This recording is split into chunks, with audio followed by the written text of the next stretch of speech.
करारविन्देन पदारविन्दं मुखारविन्दे विनिवेशयन्तं वडस्य पत्रस्य पुडेशयानं बालं मुकुन्दं मनसा स्मरामि संहृत्य लोकान् वडपत्रमध्ये शयानमाद्यन्तविहीनरूपं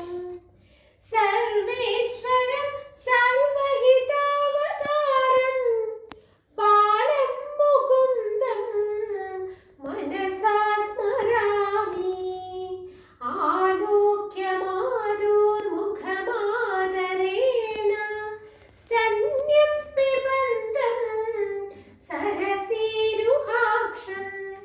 सचिन्मयं देवमनन्तरूपं बालं मुकुन्दं मनसा स्मरामि इन्दीवरश्यामलकोमलाङ्गम् इन्द्रादिदेवार्चितपादपद्मं सन्तानकल्पद्रुममाश्रितानां बालं मुकुन्दं मनसा स्मरामि कलिन्दजान्तस्थितकाळीयस्य फणाग्ररङ्गे नटनप्रियन्तं तल्पुच्छहस्तं शरदेन्दुवक्त्रं बालं मुकुन्दं मनसा स्मरामि शिखे निधायाच्यपयोधदीनि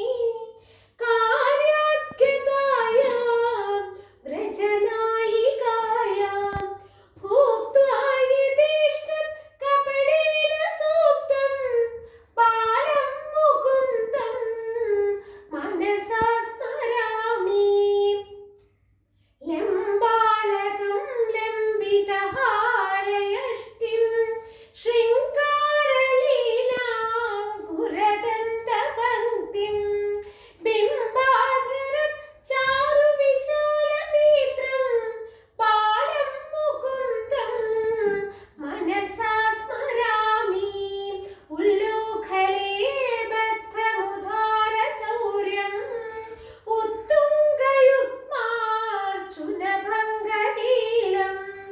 उत्फुल्लपद्मायतचारुनेत्रं बालं मुकुन्दं मनसा स्मरामि एवं मुकुन्दाष्टकमादरेण